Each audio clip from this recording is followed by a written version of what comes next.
ko lang yung ano ni Balong kasi nung Paskong yon na nasa Bicol ako.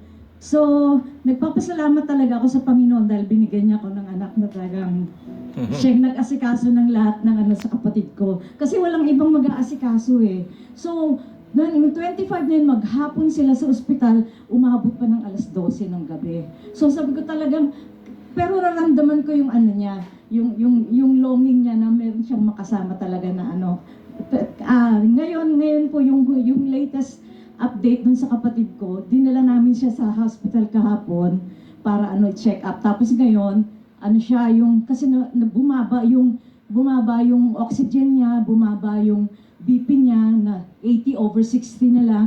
So talagang nag-pray ako. Sabi ko, Lord, bigyan mo naman Pero nung pagdating ko po ng hospital na kanina meron ng update na okay na daw, stable na daw yung yung mga signs niya. Tapos i-request siya na i-CT scan siya mamaya. Kaya after nito, pupunta kami sa hospital.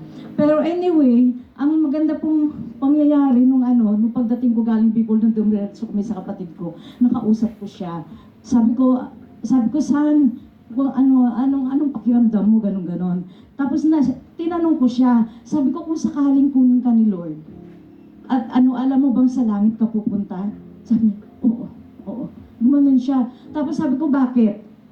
Kasi tinanggap ko naman siya dito.